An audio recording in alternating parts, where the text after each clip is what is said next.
À présent, mesdames et messieurs, nous allons écouter le message de monsieur le Premier ministre Ousmane Sonko, qui, comme d'habitude, va nous indiquer la voie à suivre pour un Sénégal prospère, tourné vers l'avenir, sous vos applaudissements.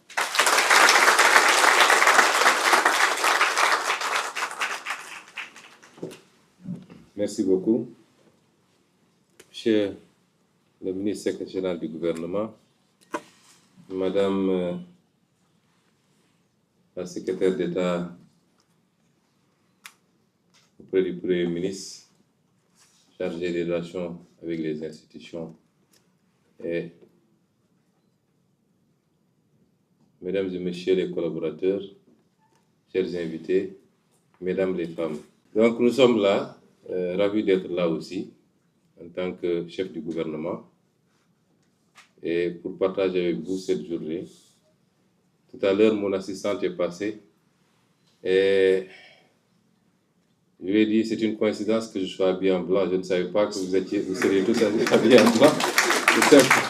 C'est simple, une coïncidence.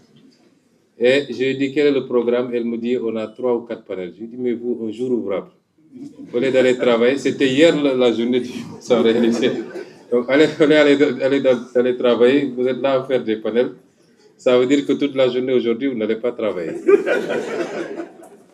Je suis donc ravi d'être là, de partager ces quelques minutes. Malheureusement, à partir de 10 heures, nous avons une réunion de l'autre côté au palais. Je ne pourrai pas être là plus de 10 ou 15 minutes. Mais c'est pour marquer aussi l'importance que constitue la femme et les femmes pour toute société qui se respecte, et particulièrement la société sénégalaise, dans laquelle nous avons tous été éduqués dans ce bon vivre ensemble avec nos sœurs, nos mamans, nos épouses que vous êtes. Et nous tenons à perpétuer cette tradition. Notre vision de ce que doit être la femme, je crois qu'on l'a suffisamment explicité à travers nos discours, à travers nos récits, mais également à travers les ouvrages que nous avons publiés, mais aussi à travers nos programmes politiques. Il ne s'agit pas de parler d'égalité, il s'agit simplement de tout faire pour que chaque femme ait ce qu'elle mérite. De la même manière que tout homme doit avoir ce qu'il mérite. De par son mérite, c'est important. Nous devons travailler à égaliser les chances, mais à travailler même à discriminer légèrement quand il le faudra, pour permettre aux femmes de rattraper ce gap. Quand j'étais aux impôts, j'avais tendance à dire que si on veut régler un certain nombre de problèmes liés à la corruption, il faut confier aux femmes toutes les responsabilités où on manipule de l'argent. Toutes les responsabilités. Parce que les statistiques ont prouvé que c'est malheureusement la zone qui est la mienne, qui est la plus exposée à certains phénomènes, notamment la corruption, aussi bien en quantité qu'en volume. Tout à l'heure, en venant, j'ai discuté avec Madame le ministre de la Justice, elle me dit que les statistiques carcérales, c'est qu'il y a 3,4% seulement de femmes dans les prisons. 3,4% de femmes. Tout le reste, c'est les hommes. Ça veut dire que les femmes respectent beaucoup plus la loi et les règles de la société. Et c'est pourquoi aujourd'hui, si on veut bâtir un pays, on ne peut pas le faire sans les femmes. Le pays qui avance sans ces femmes est le pays qui n'avance justement pas. Et c'est pourquoi nous allons continuer à travailler, à poser des mesures concrètes. Je peux annoncer parmi ces mesures-là la réforme foncière, surtout en zone rurale, qui devra permettre aux femmes d'accéder à la terre, qu'elles sont les plus nombreuses à travailler d'ailleurs en zone rurale. Permettre aux femmes d'accéder beaucoup plus, et beaucoup plus généralement, aux responsabilités. Avant-hier, le mercredi passé, en Conseil des ministres, je faisais le tour de la table de réunion et je regardais les ministres et je décomptais. Bon, on a, je crois, 5 femmes, n'est-ce pas, Marie-Rose? 4 femmes. Et je décomptais, je me disais bizarrement, si on me disait en qui tu as confiance le plus dans cette salle, je dirais c'est les 4 femmes-là. Parce que je sais qu'elles trahiront jamais. Parce que je sais qu'elles trahiront jamais. Elles sont fidèles et loyales dans les relations.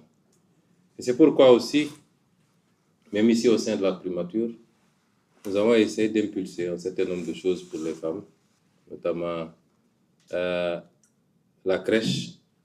J'avais demandé à Mme Barel-Gueye, ma conseillère, de faire le travail. Elle l'a fait, le devis. On a identifié le local en bas qui devra abriter cette crèche, qui certainement dépassera le cas de la primature, peut-être tous les fonctionnaires de la zone. Parce qu'une femme qui a son enfant à côté travaille dans des conditions de sérénité, plutôt que de se dire qu'est-ce qui se passe à la maison.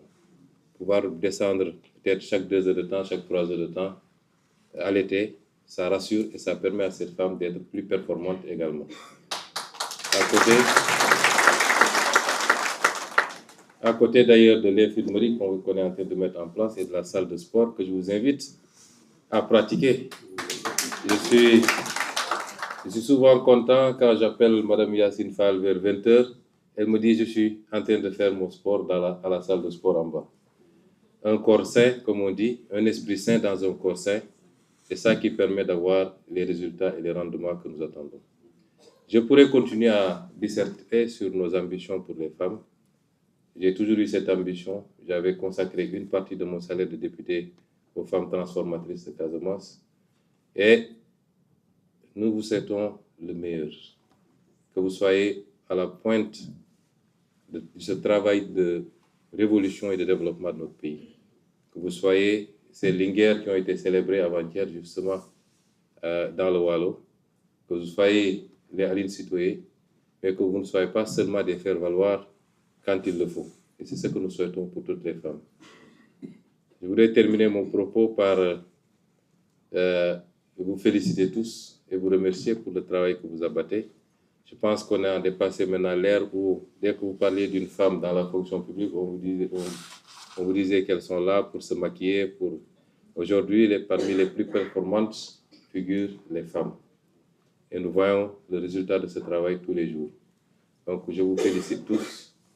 Je fais une mention spéciale à mes assistantes, Mme Top et Mme Saré, et particulièrement